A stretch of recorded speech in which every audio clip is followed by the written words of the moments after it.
chroniques, astuces, actualités, débats, buzz pour vous arracher de la tiédeur de votre couette. Les matins sur Radio Gina, la balade matinale vous offre une bonne dose d'adrénaline et d'émotion. Balade matinale, permettez-vous une petite bouchée d'ondes positive.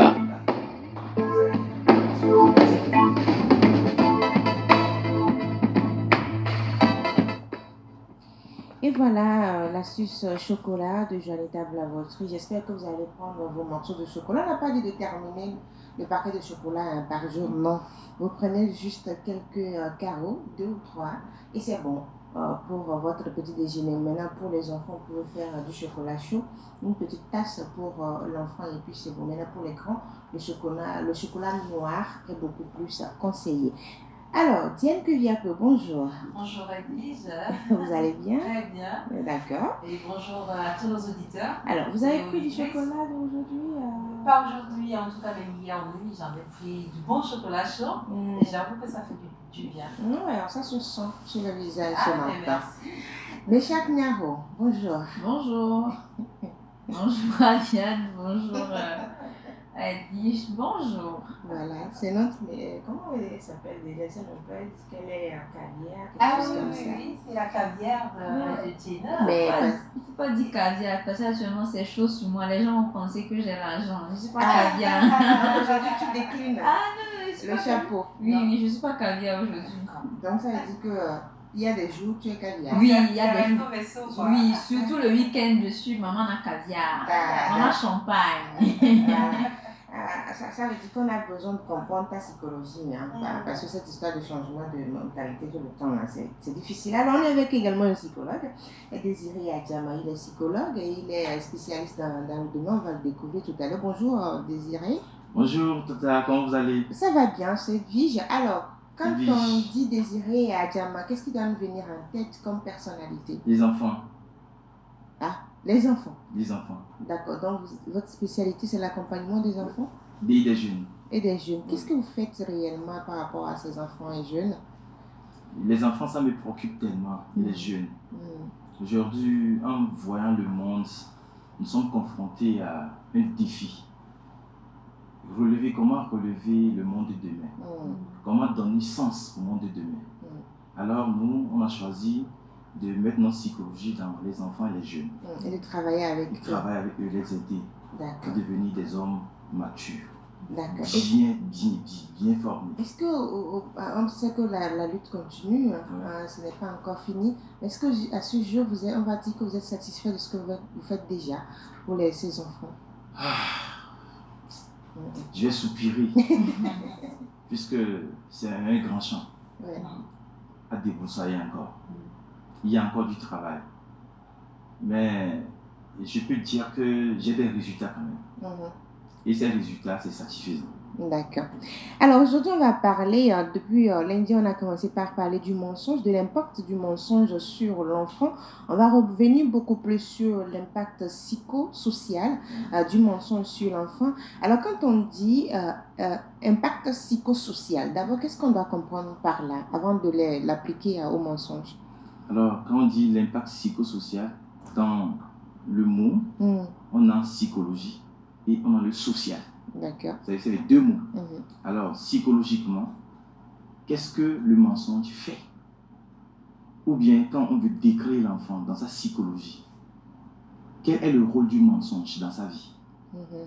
Alors, quand on quitte là-bas, on va dans la société. Qu'est-ce que ça crée à la société? Quel est le résultat qu'on peut voir dans la société?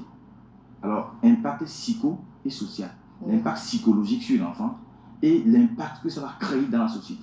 Alors, est-ce qu'un mensonge joue un rôle sur la vie de l'enfant? Bien sûr. Voilà, quel est ce rôle-là? Ou bien quels sont ces rôles? Alors, le mensonge pour l'enfant, un enfant qui ne ment pas est un enfant anormal. Un enfant, dans son monde, avant de créer, de s'approprier de son monde, doit commencer par mentir. L'enfant lui-même? L'enfant lui-même, avant de s'approprier de son monde, avant de savoir qu'il vit, il doit commencer par mentir. Et ça va aider les parents à savoir que mon enfant là, il devient un homme. Et à quel niveau on doit arrêter avec le mensonge au niveau des enfants eux-mêmes? Mais le mensonge ne s'arrête pas. Ça continue. Ça continue jusqu'à la vie, dans la vie. Ça, c'est le mensonge de l'enfant. C'est-à-dire, les enfants se créent des choses, de l'imagination et tout, pour mentir et tout ça. Maintenant, il y a les parents qui mentent. Et quel est donc, c'est le sujet que nous relevons maintenant, les parents qui appliquent le mensonge et qui a finalement un impact sur le développement de l'enfant. Alors, Diane, pourquoi un parent décide de tromper son enfant sur un sujet ou bien sur un fait? Alors, la question, hein, un parent qui décide, hein, Oui, parce que c'est un choix. En réalité, il arrive des situations, compte tenu de notre éducation, de notre réalité, de notre culture, il y a certains sujets qui sont décrétés tabous, qui fait qu'une fois que l'enfant, dans son développement, qui n'a pas de frontières, pose un certain nombre de questions, parfois le parent, n'ayant pas la réponse normale, choisit justement de mentir, de cacher le jeu, de balbutier des réponses juste pensant que l'enfant est un enfant et qu'il ne se rendra pas compte du mensonge. Et c'est ce qui amène à adopter le mensonge. Oui, ça c'est sûr, des questions tabous. Mais non, il y a des habitudes aussi que des parents ont développées à force de dire j'ai pas besoin de... C'est que je n'ai pas à rendre compte à mon enfant et du coup je lui dis ce que je pense et puis ça lui suffit et ça devient un mensonge naturel, mais les enfants détectent toujours quand les parents ou les adultes mentent ou ne sont pas dans la vérité et du coup ça commence par réfléchir dans la tête de l'enfant et pensant que l'enfant est enfant, le parent peut décider de mentir alors qu'au fond en le faisant il y a toujours un impact et l'enfant le sait. Je n'ai pas de compte à rendre à un enfant et donc je décide de mentir, de lui dire ce que je veux. Est-ce qu'on peut se poser cette question, se dire cela en tant que parent? Pourquoi? Oui, parce que il faut dire et il faut reconnaître qu'il y a une barrière entre les parents et les enfants. Surtout dans nos sociétés, les parents créent un certain mystère, un certain mythe autour d'eux. Et voilà, les enfants n'arrivent pas vraiment à approcher les parents. Il n'y a pas cette relation que je vais qualifier de fusionnelle avec les parents. Et puisque les parents disposent d'une autorité qui leur a été confiée non seulement par Dieu, mais par l'État sur les enfants, et lorsqu'on sait que la conception de l'autorité dans nos communautés, c'est de dominer, de faire ce qu'on veut, d'appliquer sa force sur l'autre, naturellement, les parents ne se disent pas que je dois rendre compte. Rendre compte même, c'est encore très fort. Aujourd'hui, il y a des parents qui peut-être sortent de la maison, ils disent pas où ils vont. Parce que bon, c'est moi qui te nourris, je paye les factures. Donc, tu n'as pas besoin de dire ce que je n'ai pas besoin de te dire. Et même, parler même de rendre compte, je pense qu'on va encore trop loin. Même les simples discussions où peut-être les enfants seront emmenés à poser des questions aux parents, à connaître un peu plus sur la journée, les activités. Il y a des enfants qui ne savent pas vraiment, bon, mon papa est médecin, mon papa est diplomate, il sait rien de plus parce qu'il n'a pas l'occasion de discuter. Donc, je pense que ce sont les conditions là qui font que le parent ne se sent pas obligé ou même considérer cette situation comme un affront de pouvoir rendre compte à l'enfant. Puisqu'il se dit, je suis en train de lui apprendre à respecter les aînés, il doit connaître sa place dans la société. Donc, commencer par discuter, avoir une certaine relation, une proximité avec l'enfant, c'est comme apprendre à cet enfant à ne pas respecter. C'est comme dire à cet enfant que tout lui est permis. D'accord. Alors Désiré, est-ce qu'un parent doit penser à la place de l'enfant? Puisque vous travaillez avec les enfants, la question est venue, je ne dois pas le rendre compte, je dois lui dire ce que je pense, et ce que je veux en fait. Mais est-ce qu'un parent doit réfléchir à la place de l'enfant? Non, en réalité, les parents sont les parents et les enfants sont les enfants. Le monde des parents est différent du monde des enfants. Mais l'éducation que nous avons reçue, parents, c'est ça que nous transmettons à nos enfants. Oui. C'est comme ça qu'on a été façonnés par nos parents. Alors nous aussi, nous imitons le pas. On peut sortir de ça si on s'éduque, on se rééduque. À l'âge adulte, on se rééduque. En En fait, le mensonge est de deux sortes. Il y a le mensonge pathologique et le mensonge qualifié de positif. D'accord. On va commencer par la pathologie. Ça veut dire la maladie, c'est Voilà. ça? C'est quoi? Donc, le mensonge pathologique, l'enfant dit, ou bien le parent dit le mensonge jusqu'à ce que le mensonge devienne vérité. Ah, Alors, la personne vit dans son monde de mensonges. C'est ça qu'on appelle la mythomanie. d'accord, oui. Et le mensonge devient vérité. Et appliqué. Et appliqué. Alors, quand la personne ment, c'est-à-dire que mentir, on a besoin d'une réflexion, du système limbique avant de mentir. Maintenant, quand la personne accepte, prend le mal, il faut réfléchir. Il faut réfléchir tellement pour agencer les idées, pour que ça soit logique, pour garder son image dans la société. Alors, quand on parle de mensonge, parle de l'image dans la société, l'image dans la communauté. Je ne veux pas qu'on ait un regard malsain sur moi, alors je dois mentir. Alors aujourd'hui, ça devient malsain, ça devient maladie, si la personne accepte le mensonge comme vérité et vit dans ça. Maintenant, les enfants, eux, ils vivent dans ça parce que les enfants ne savent pas si vraiment c'est une maladie, c'est un mensonge créé par les parents. Non, au fait, pour les enfants, au début, ce n'est pas encore une Quand le maladie. parent le dit. Quand le parent dit ça, et quand le parent dit des mensonges, l'enfant voit ça comme De la vérités. Oui, d'accord. Parce que l'enfant, le monde de l'enfant, c'est maintenant que c'est en construction. J'avais dit que le champ, il y a le champ, le c'est champ, maintenant oui, qu'on voilà. débroussaille le champ. Voilà. Alors, quand l'enfant voit le parent dire des choses, il conçoit, il reçoit. La Bible a dit en Proverbe chapitre 22, verset 6 que instruis l'enfant selon la voie qu'il doit suivre, et quand il deviendra grand, il ne s'en détournera pas. Il va continuer. C'est un processus. Alors, quand on dit la voie, la Bible n'a pas dit une bonne voie ou une mauvaise voie. Il a seulement dit la voie à suivre. La voie que tu veux en tant que parent. Donc ça veut dire que tout ce que tu dis à l'enfant, c'est une voie que tu es en train de tracer dans la vie de l'enfant. Donc l'enfant va appliquer ce mensonge-là comme vérité plus tard. L'enfant va appliquer.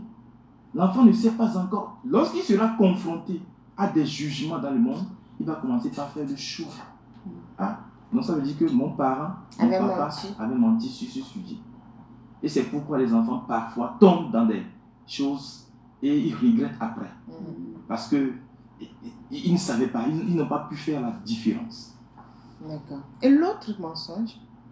L'autre mensonge dont j'avais parlé avant, c'est ça qui crée le monde de l'enfant. L'enfant se dit que je dois avoir mon monde à moi. Mon papa, ma maman n'est pas toujours autorisé à tout savoir de moi.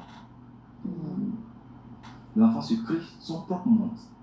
Alors, si tu as un enfant qui n'a pas son propre monde, l'enfant n'a pas d'intimité. Ça veut dire que tu connais tout de l'enfant. C'est dangereux pour cet enfant-là. Pourquoi? L'enfant ne saura pas se battre dans la vie sociale.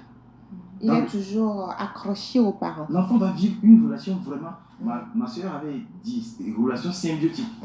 C'est-à-dire que c'est là où intervient la relation symbiotique. Il y a certains enfants, quand ils grandissent, ils ne peuvent pas se détacher de leurs parents.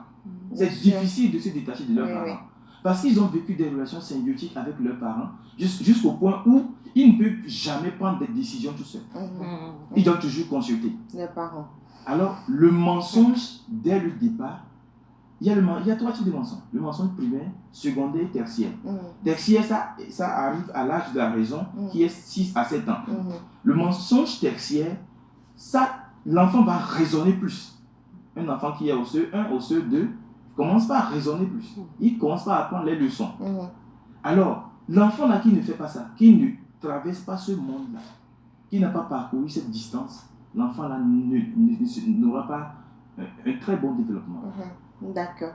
Alors, il a développé, maintenant on comprend qu'il y a beaucoup de choses. Maintenant, l'enfant peut créer son monde en adoptant certaines habitudes ou bien des gestes. Et ça, on parle de mensonge, mais c'est-à-dire qu'il a décidé de créer son petit monde, de ne pas trop parler. Donc, c'est au fur et à mesure qu'il grandit. Maintenant, l'autre aspect qui nous intéresse, c'est la mythomanie. C'est-à-dire que c'est le mensonge créé par les parents qui impacte négativement ces enfants-là. Quand on dit impact, du mensonge des parents sur l'enfant? Où est-ce qu'on en arrive? Alors, comme on dit, le parent a toujours une influence sur l'enfant. Et c'est ça aussi, cette relation de parent et paternité et puis et tout. Et chaque fois que c'est du bon, ça crée l'homme, ça crée l'enfant à devenir une personne mature.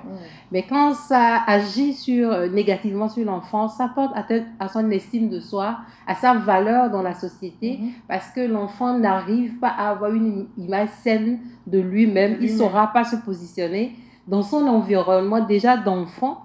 Et au même moment, une fois qu'il grandit, comment est-ce qu'il saura dire que c'est moi, je suis unique? Révéler son unicité, ce sera compliqué pour cet enfant parce qu'il y a une confusion dans sa tête au moment où il est en train de se créer, de se former en tant qu'être humain. C'est ce que je pourrais dire. Alors, quel est l'impact psychologique, selon toi, Méchac, du mensonge sur un enfant? Parce que je sais que tu as vécu des situations, pas toi, mais des proches à toi ont déjà vécu ces situations-là. Oui, l'impact psychologique. Bon, je pense que je vais revenir d'abord sur la question du mensonge.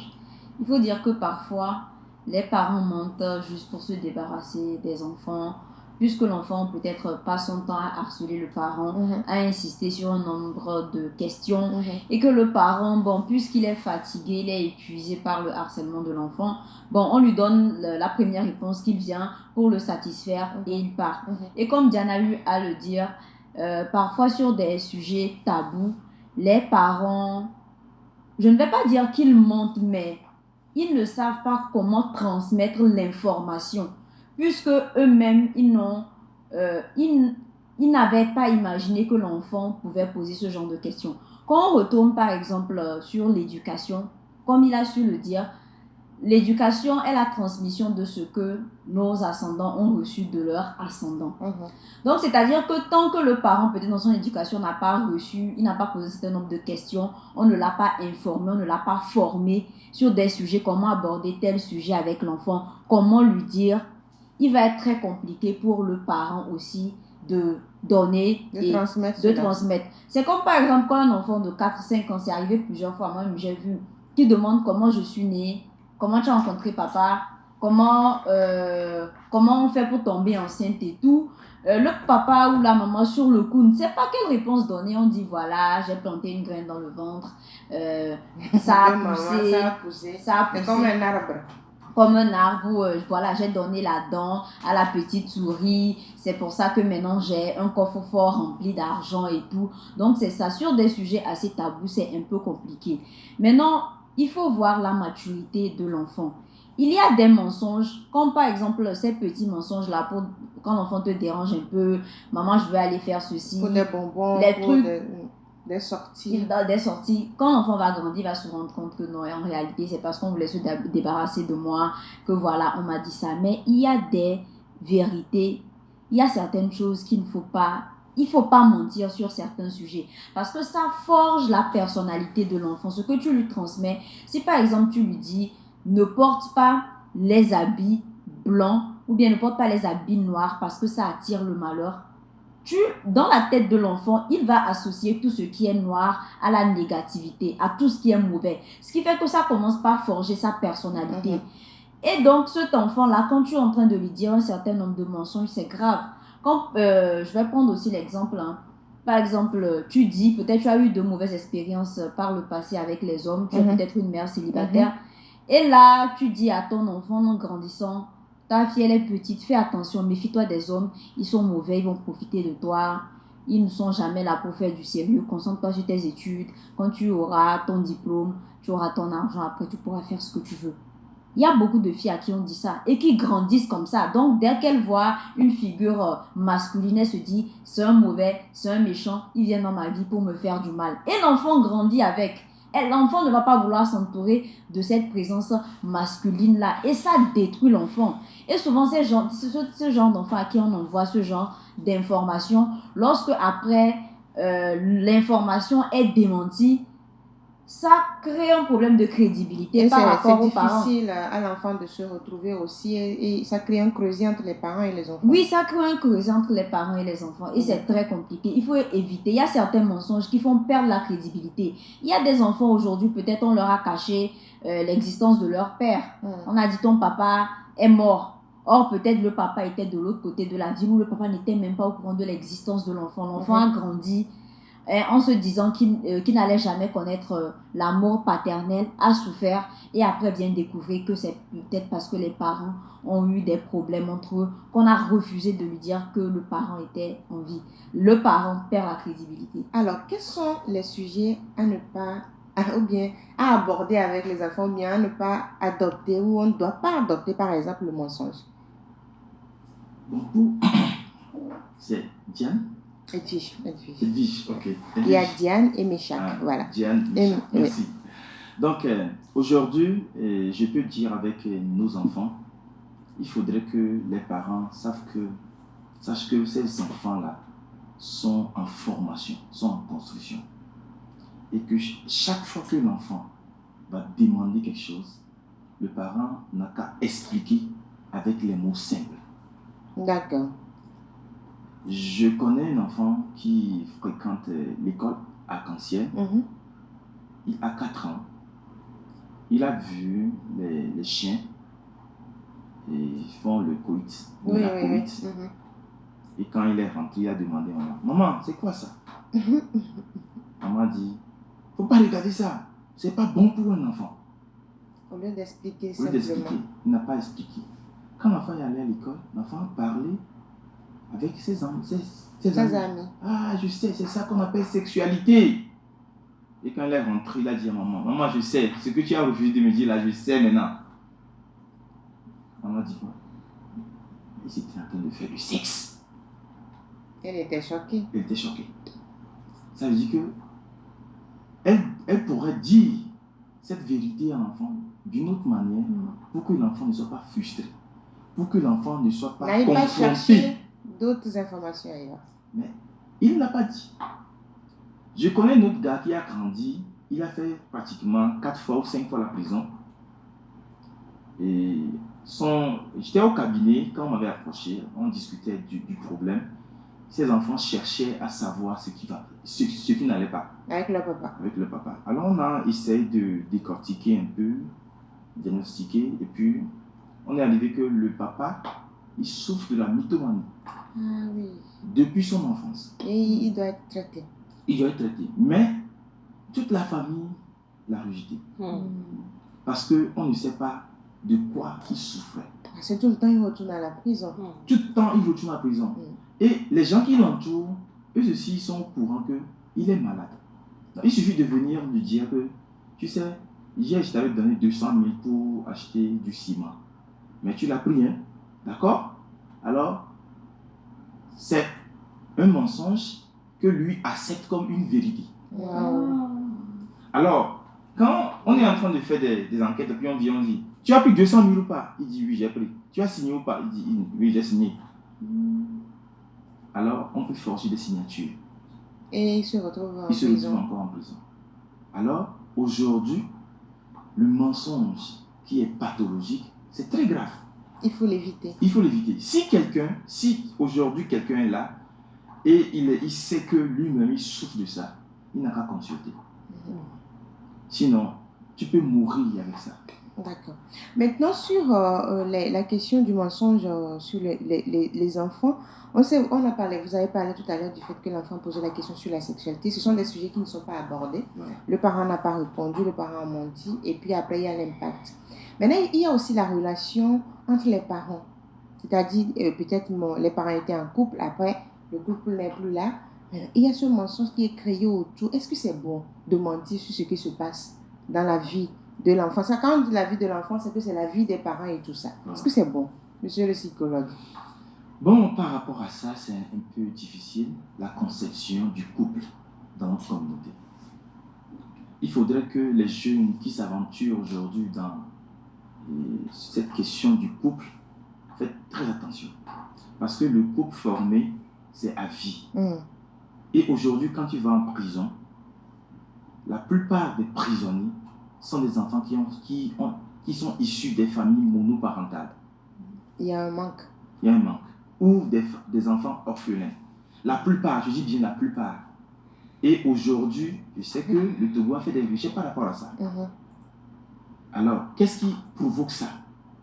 C'est parce que après la naissance de l'enfant, chaque parent se met dans son condition de confort et il dit que je ne veux pas que l'autre ait accès à l'enfant. Alors, on fait tout pour détruire l'image de l'autre chez l'enfant et pour augmenter son propre image chez l'enfant, afin que l'enfant ait confiance. Donc, on se sert de l'enfant comme un cobaye Voilà. pour dorer son image. Mais on oublie qu'il y a de l'impact psychologiquement sur l'enfant. C'est ça que je dis. Puisque finalement, en Afrique, on a l'impression que même l'enfant, en fait, on rien. ne prend pas conscience que c'est une personne déjà qui est en train de devenir. Donc, on pense que, bon, ça n'a pas d'impact. C'est juste un enfant. Oui, qui ne voit rien, qui ne comprend rien. On peut utiliser pour embellir son image. Mais dit qu'on est beau, belle. Comment devient un enfant plus tard, un enfant qui a vécu dans cette situation? Il devient quoi plus tard? Je viens de parler de ça. La prison. Le marché. Ils dorment dans le marché. Ils sont la surnourris. La drogue. Ouais. La dépendance à Puisque l'alcool. les parents doivent savoir qu'arrivé à un temps, l'enfant saura que tu mens. Et quand il sait, c'est que c'est mort. Il va se regarder. Oui, il y a une séparation carrément. Alors, qui ne dit pas son nom au départ. Voilà. L'enfant va chercher son monde dehors. Et tu ne sais pas ce que le monde lui réserve là-bas. Voilà. Alors, comment aborder ces genres de questions avec les enfants pour éviter d'adopter le mensonge, Diane? Alors aujourd'hui, à travers ce que vient de dire Désiré, le psychologue, beaucoup avec lui, j'ai encore appris beaucoup de choses parce que soit je dis, c'est pas le moment, je te promets que dans quelques temps, je te répondrai, mais actuellement, voilà ce que je peux te dire. Peut-être aussi ça donne l'espérance à l'enfant. Lui va revenir forcément à la question à un moment donné que de lui dire, de raconter comme on dit. Par exemple, on dit, quand on veut interdire l'enfant de se faire du mal, je me rappelle, nous les agrumes, il ne faut pas avaler les graines, les pépins d'orange. Sinon, ça va pousser. Et il y a la peur. Des gens disent, et une fois qu'on avale, on a tellement peur, mais jamais l'arbre ne pousse. Déjà, on comprend finalement que, mais est-ce que c'est pas un mensonge ça? On commence pas à se poser des questions sur des choses. Donc, autant dire la chose, je ne voudrais pas que tu te fasses mal. C'est pour ça que tu ne dois pas faire ceci. Sinon, au lieu de mentir, Papa Noël, on dit, il faut veiller et qu'on sait pour avoir ton cadeau. Mais c'est toujours le lendemain que Papa Noël vient, on voit le cadeau. Et après, on se rend compte aussi que ce sont des mensonges. Mais pour certains enfants, ça les travaille. Et le jour où le parent dit, ne ment pas, il se donne. S'il ne peut pas répondre en même temps, il y a des enfants qui ont des forces de caractère qui disent, mais papa, toi-même tu avais menti la dernière fois quand on disait ça. Là, au moins encore, tu peux gérer. Mais si l'enfant ne dit rien, qu'il garde ça suppose que l'enfant se dit, regarde la maman, elle me dit de ne pas mentir, alors qu'elle est une grosse menteuse elle-même, dans son cœur. Et quand il sort, et c'est un petit problème à la maison, ça crée dehors. C'est pour ça qu'aujourd'hui, on doit aussi apprendre à dire, je ne peux pas pour le moment. Si je n'ai pas la réponse, je me dis, chérie, je ne peux pas pour le moment te dire ce qu'il y a. C'est question d'adulte, mais je te promets que à l'âge là, je le ferai. Et ça permet aussi à l'enfant de tempérer. Maintenant, on peut essayer d'expliquer dans les mots d'enfant. Pour dire, adulte, je te dirai mieux. Pour le moment, c'est ci, c'est ça. Mais aujourd'hui même, on ne peut même plus, puisqu'il y a les informations partout. Donc, autant commencer, comme l'a dit le psychologue, commencer par s'éduquer soi-même pour se préparer à ces genres de questions. Tant qu'on ne commence pas à devenir parent, pour se dire que, il y a des moments où on ne peut plus contourner, on doit dire la vérité. Oui, tu comprendras quand tu seras grand. Mais papa et maman s'aiment, ils se sont mariés et ils se sont unis et enfin tu es né.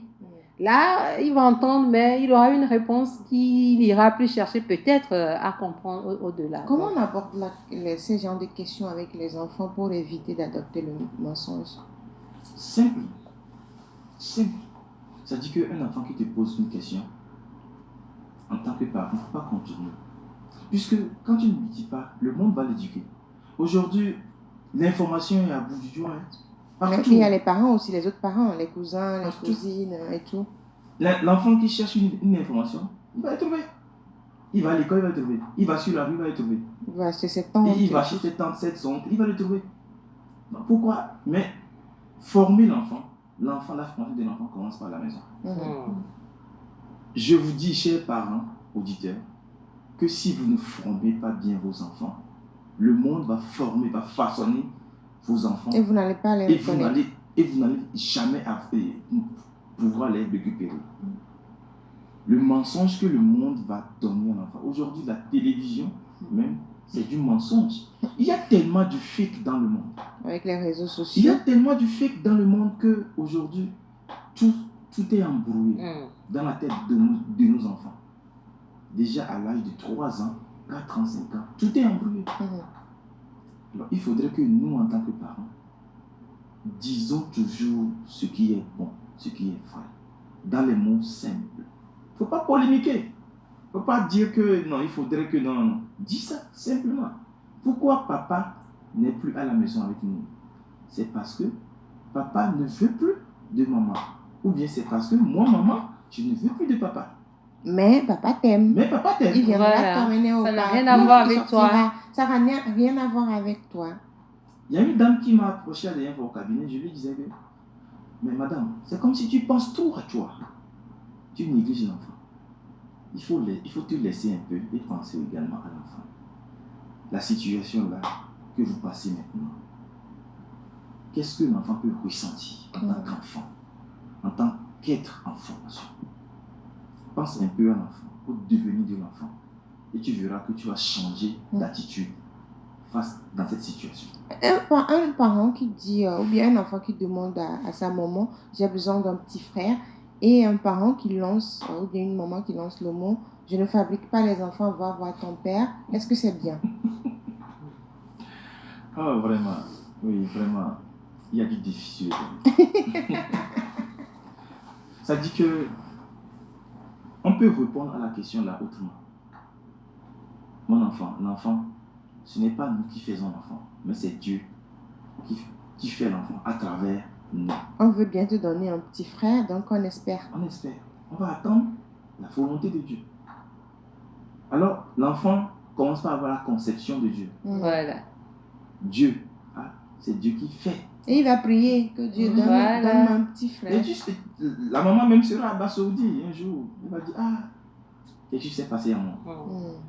Il y a tellement de choses aujourd'hui que nous, parents, nous devons apprendre pour vraiment arriver à bien éduquer nos enfants et à leur donner un monde meilleur demain. Alors, sur le plan social, quel est donc l'impact du mensonge sur l'enfant sur le plan social? Comment la communauté vit finalement cet enfant qui est devenu adulte? Ouais, il faut dire aussi que parfois, lorsque les parents cultivent le mensonge, on instruit, on éduque l'enfant dans le mensonge. Dans certains cas, on éloigne l'enfant de la communauté pour que cet enfant n'ait pas la bonne information. Et puis, avec l'avènement de l'individualisme dans nos sociétés, les appartements, il n'y a plus de cours communes. On ne va plus rendre visite à la grande famille, on ne va plus chez les tantes, les cousins ne viennent plus nous rendre visite. Donc, de nos jours, je dirais même que c'est un peu facile de mentir, d'entretenir l'enfant dans le mensonge. Maintenant, un enfant à qui, par exemple, on a menti sur l'existence de son papa, par exemple, il faut savoir que cet enfant-là va grandir avec le mal-être parce qu'il va sentir l'absence d'une figure paternelle à côté de cet enfant. Maintenant, si par exemple, c'est un enfant à qui, on a menti à l'enfant en lui disant, par exemple, dans la vie, il ne faut pas avoir les amis parce que les amis vont te conduire à la perte. C'est quelqu'un qui ne va pas s'entourer de bonnes personnes. Et il faut le dire, c'est ce genre de personnes souvent qui souffrent de dépression. Parce que quand tu n'as pas une présence, la chaleur humaine, c'est un peu compliqué. Un enfant à qui, comme je le disais, on dit il faut te méfier des hommes, ils sont mauvais. C'est une fille qui ne va pas, qui aura tendance à repousser les hommes qui vont venir vers elle. Un garçon à qui on dit méfie-toi des femmes, elles sont toujours là, c'est à cause de l'argent. Ta maman même, c'est parce que je n'ai pas d'argent qu'elle m'a quitté. Elle a épousé un autre homme. Actuellement, nous souffrons, vous voyez, on n'arrive même pas à bien manger, on ne mange pas correctement. Aujourd'hui, si ta marade te maltraite, c'est parce que ta maman a fui le foyer, elle a abandonné, elle a quitté le foyer. Maintenant, c'est à cause d'elle que tu souffres, tu vois. Ça fait que l'enfant grandit avec une certaine haine. L'enfant, une haine pour les femmes. Quand vous dites à un enfant, vous lui interdisez. Lorsqu'on est en train d'interdire quelque chose à un enfant, les parents le font souvent.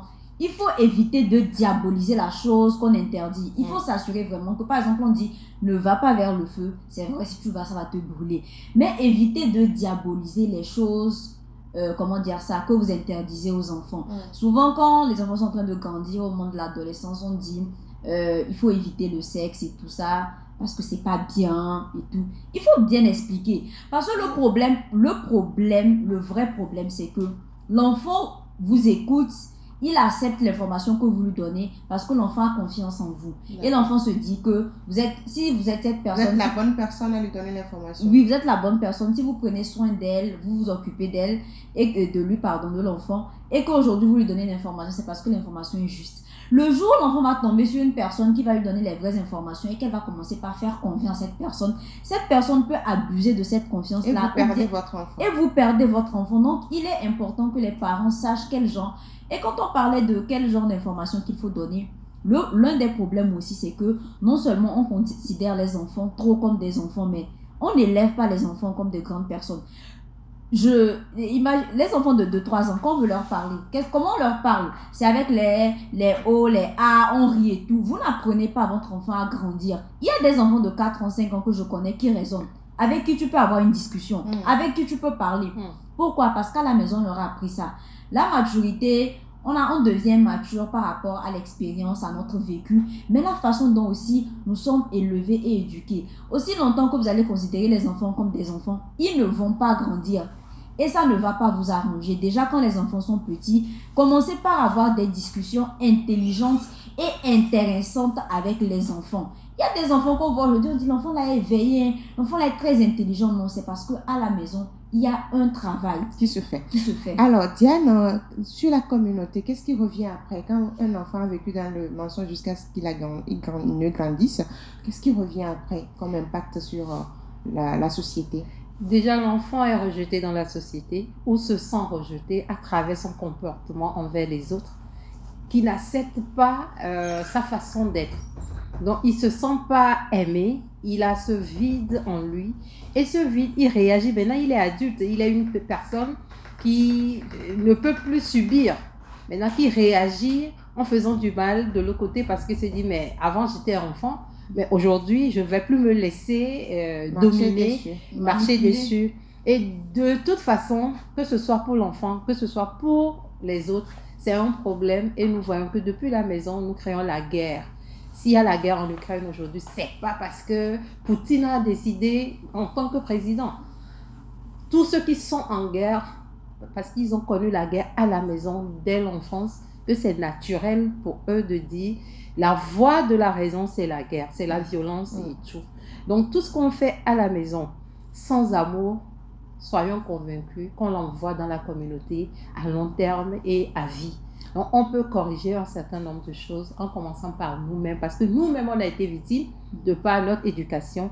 On doit essayer de revoir. Moi, je dis, il y a trop de mensonges dans la société qu'on doit commencer à rajouter à la maison. Rien que, excusez-moi le terme, mais on nous a toujours dit, il suffit d'aller à l'école, d'avoir de bons diplômes. Et ça y est, bon. Une fois que tu as eu la preuve, dès que les jeunes ont leur diplôme, ils attendent que le bonheur là va arriver, qui n'arrive jamais, mais je ne sais pas ce qui se passe. C'est après que le choc vient. Mais on continue bizarrement par répéter ce jour la même chose, sachant que ce n'est plus vrai. Mais c'est parce qu'à un moment donné... Non, avant encore, dans le temps d'industrialisation, il y avait eu des besoins. D'accord. Et c'était ça. À l'école et vous retournez. Parce que le vide est déjà là, donc on vous prend, on vous dépose. Ce n'est pas le cas. Aujourd'hui, il y a plus intelligence artificielle. Et c'est là où, moi je pense qu'à l'heure de l'intelligence artificielle, on a beaucoup plus besoin de l'homme. C'est là où le talent doit intervenir. C'est là où l'unicité de l'homme doit sortir. Or, l'éducation a camouflé ou bien a étouffé cela. Aujourd'hui, il faut paraître. Il n'y a pas d'éducation d'être. De dire, c'est toi, Méchac, tu es unique, tu es différente, accepte ta différence, pas parce que tu es mieux que les autres, mais Non, justement, mais c'est toi. ta place est là et il faudrait meubler cette place convenablement. Et chacun a sa place autour de toi, ce qui fait que tu laisses les autres vivre et toi aussi tu vis. On n'a plus cette éducation. Il nous dit, il faut avoir le diplôme. On a le diplôme, mais on ne sait plus qui on Et est. après, c'est le choc. Et Parce qu'on est moi, là. aujourd'hui même, je vois, quand j'accompagne des gens, je vois plutôt que c'est ça qui est grave, il n'y a même plus de choc. Les gens ont tellement accepté ce mensonge Ils sont aigris. ils se disent même qu'il n'y a rien à faire. Et quand on essaie de les tirer, c'est là où on sent qu'il y a un gros défi sur le terrain. Voilà. Ils ne veulent même plus. Ils ne croient plus en rien. La crise de confiance est installée. Il faut faire encore un travail de retour. Alors, l'impact social, elles ont parlé, votre rapport. Ok, et je vais aborder le sujet dans ce sens. Chacun définit son monde social. Et à la maison, chaque famille a son monde social.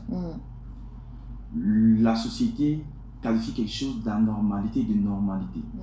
Alors quand on parle d'anormalité, quand on parle de normalité, quand tu rentres dans le monde, tu sauras que c'est pas tout ce que moi je conçois comme normal qui est normal chez les autres. Ok? Alors, quand on parle du mensonge, le mensonge peut être accepté dans une maison, mais dans l'autre maison, ce mensonge n'est pas accepté.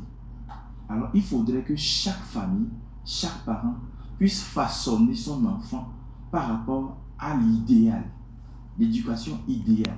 L'éducation que lui pense que ça, c'est l'idéal pour faire cet enfant un homme de demain. Aujourd'hui, qui parle des rastamans, ou bien les cheveux que nos jeunes font aujourd'hui, dans certaines communautés, c'est accepté, mais dans d'autres, c'est pas accepté. Mais qui parle des femmes qui portent du pantalon, dans certaines communautés, c'est accepté, dans d'autres, c'est pas accepté. On te voit comme quelqu'un qui est déviant, qui a un comportement déviant. Alors, le mensonge même, chez certains, c'est accepté. Ça, ce n'est plus du mensonge. Il faut dire que papa n'est pas là. Téléphone sonne, il faut dire que papa n'est pas là.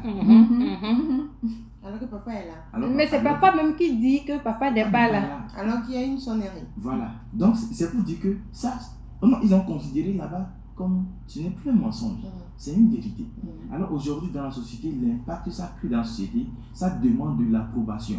Que quand l'enfant commet l'action, dit la chose dans la communauté pour avoir son image, quelle approbation le montre, quel retour il a.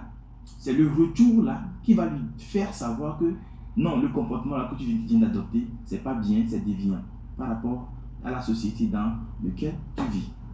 Donc il faudrait que nos enfants, nous en tant que parents, nous puissions savoir que nous vivons dans une société et on doit savoir les normes de cette société-là et éduquer nos enfants par rapport à ces normes pour que nos enfants ne soient pas qualifiés de déviants dans notre société, pour qu'on puisse construire ensemble notre monde de demain. Peut-on vivre sans le mensonge avec les enfants en tant que parents? En tant que parent aujourd'hui, je peux dire qu'on ne peut pas vivre sans le mensonge. Qui dit que vivre sans le mensonge dit que ne vit pas. C'est-à-dire que il est 6 heures du matin, papa t'a dit de préparer la pâte avant 18 heures. Mais maman était en train de discuter au téléphone. Maman, pourquoi la nourriture n'est pas encore prête? Maman va dire que c'est l'enfant là, il pleure. Et puis je suis en train de... Or, réellement, l'enfant ne pleurait pas. Tu étais au téléphone. Il était au téléphone. Ne pas frustrer le mari. L'enfant sait que il ne peut pas pleurer. C'est un mensonge. Et donc ça veut dire que dans la maison, dans la famille, on ment toujours. Mais il faut savoir quoi faire. Il faudrait que l'enfant que tu éduques, la manière dont tu lui transmets l'éducation, l'enfant saura que le mensonge là, papa va réagir de telle manière. C'est pourquoi elle a fait si maman lui disait que j'étais au téléphone, alors l'enfant conçoit ce mensonge là. Il l'accepte. Pas d'une manière négative, mais il conçoit. Il sait que c'est pour protéger maman. C'est pour que l'harmonie y est dans la maison. Mais quand tu vas dire que tu es où? Mais maman était dans la chambre avec quelqu'un en train de tripoter et maman m'a dit que, au fait, j'étais en train de prier. Ça, c'est pas possible. Déjà, tu es en train de détruire le monde de l'enfant. L'enfant sait que non. Je me rappelle de mon professeur de français, lui, qui dit, à cause de ses enfants, sa femme et lui, ils ont décidé de dire, ce qu'on leur interdit à l'instant là, on se l'interdit à nous-mêmes. On a dit, on ne regarde pas de télé. C'est pas que eux, ils peuvent regarder le journal. Ça veut dire qu'à 20h, tout le monde regarde le journal et c'est bon. Et on éteint la télé, chacun s'occupe autrement, tout simplement parce que à la période là, les enfants ont besoin d'étudier. Et donc, dans la maison, on ne peut plus ouvrir un poste téléviseur. On ne va pas interdire la télé aux enfants alors que nous-mêmes, on est on regarde. Donc, il constitue l'exemple même de ce qu'il demande aux enfants de faire, ce qui facilite leur vie tellement que les enfants se disent, si papa ne le fait pas, maman ne le fait pas, pourquoi je dois le faire? Ils comprennent que c'est une bonne chose. Et à l'école, ils reviennent leur poser la question, mais les gens parlent de feuilleton et tout, et c'est là où on s'assied et dit oui. En ce moment, on parle de notre famille. C'est notre feuilleton à nous, etc. Donc ça a équilibré les enfants tellement que même s'ils racontent des feuilletons, ils se disent, non, chez nous à la maison, nous, on fait notre feuilleton avec papa et maman. Par exemple, hier, on a posé telle question sur le feuilleton que vous avez regardé et nous avons telle réponse. Donc, ils ont aussi des sujets de discussion par rapport au thème de l'environnement, mais à leur façon. Et moi, je pense que c'est l'idéal si on veut vraiment construire des hommes et des femmes de demain, constituer nous-mêmes l'exemple. Mais chaque... pour finir, peut-être pour moi, ma fille m'a posé la question, papa, est-ce qu'il y a une machine qui fait rappeler les trucs aux parents? Parce que j'ai l'impression que papa, tu oublies rapidement les choses. Ça dit que quand il s'agit, tu vois là, tu es tout un dessin animé, hein? Et puis elle commence par sourire. Je dis, mais papa, moi j'ai vu ça, on a inventé des machines pour rappeler les choses aux parents. J'ai dit, au fait, c'est le lieu d'exhorter également les parents pour leur dire que, en tant que parents, il faut toujours dire des choses qu'on peut faire aux enfants. C'est ça. Si tu dis ce que tu ne peux pas, c'est que ça reste dans son cerveau. L'enfant va te dire un jour, comme ma fille me l'a dit, que je vais te trouver des machines pour te rappeler les trucs. Parce que j'ai dit qu'on va aller à Paligny. Et on n'est pas allé. On n'est pas allé. Et on est assis à Lomé. Et le temps passe. On va aller faire des randonnées en montagne. On n'est pas allé. Ça, c'est pas bon. Et finalement, papa a besoin d'aide. Papa est très occupé pour le faire. Pour le faire. Donc, fallait dire la vérité, c'est mieux. Il faut dire que, bon, lorsque j'aurai le temps, on ira. Ensuite, on ira. Même si c'est une journée, on va aller. Mais l'essentiel, c'est tout faire pour trouver cette journée. Voilà. Sinon, l'enfant, il y a des non, papa, lui, il dit toujours ça. Mais il ne le fait jamais. Donc, ça veut dire qu'il faut dire ce qu'on peut faire. Ce qu'on peut faire. Il faut toujours être plus proche, attentif aux enfants. Proche des enfants, attentif aux enfants, aux besoins. C'est à ces besoins qu'on va répondre par nos mots. Et les mots ont une très grande valeur dans ce monde. D'accord. Ça sera votre message ou bien vous avez un autre message à l'endroit des parents qui nous écoutent en rapport avec le mensonge? Ok, pour nos parents, nos chers parents, je vous dis que le mensonge, ne concevez pas le mensonge comme le monde le conçoit aujourd'hui. Mais aujourd'hui, il faut savoir que chaque mot qui sort a un sens. Et il faudrait que nous puissions donner sens à ces mots dans la vie de nos enfants. J'avais dit, instruire l'enfant selon la voie qu'il doit suivre. Et quand il deviendra grand, il ne s'en détournera pas. Ce n'est pas moi qui ai dit, c'est la Bible qui a dit. Et la Bible n'a pas spécifié la voie. Alors j'exhorte les parents à donner la meilleure, toujours la meilleure pour le devenir, pour le lendemain de nos enfants. Merci bien. Méchac, le message pour terminer? Ce que je pourrais dire pour terminer, c'est qu'il y a des mensonges qu'il faut éviter. Si vous n'êtes pas prêt à dire la vérité à votre enfant, surtout sur le sujet de la question de la paternité, pourquoi je ne suis plus avec papa, pourquoi maman n'est pas avec nous. Si vous n'êtes pas prêt, prenez du temps, essayez d'expliquer avec des mots simples, sans trop entrer dans les détails, mais évitez de mentir. Parce qu'aujourd'hui, c'est vrai, nous sommes jeunes, on traîne avec nos jeunes amis, avec les adolescents, des personnes qui, lorsque vous étiez peut-être au collège, se disaient « Ah, ma maman nous a quittés ». Et après vient entendre la vérité de la bouche de la maman, des mamans qui ont privé les enfants de leur papa. Et des années plus tard, le papa fait tout pour entrer en contact avec les enfants sans que la maman ne sache. Ça vient que il y a des enfants qui ont fugué parce qu'après ils ont appris la vérité. Et c'est un problème. Et c'est un problème. Ou par exemple, peut-être dans la famille, les parents ne sont plus ensemble à cause des questions de sorcellerie. Ce sont des sujets tellement délicats. On ne sait pas comment aborder, peut-être pour ne pas diaboliser, insulter l'autre. Donc, vraiment, prenez le temps, comme on le dit, mettez Dieu devant. Mais il y a des mensonges qu'il ne faut pas dire aux enfants. Voilà, merci beaucoup. Alors, il y a des astuces pour nous aujourd'hui? Alors, aujourd'hui, je voudrais parler du citron pour notre peau, pour l'entretien corporel.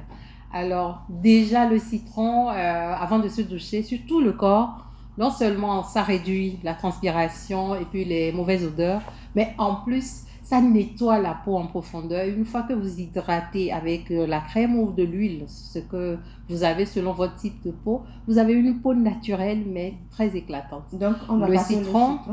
Passer sur tout le corps, au niveau des parties intimes également.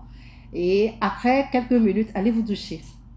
Passez votre crème de jour ou de nuit selon le moment et vous verrez que vous aurez une peau toujours saine, une peau bien éclatante, une peau hydratante et bien radiante. On le fait tout le temps ou Chaque jour. Chaque jour. Chaque jour.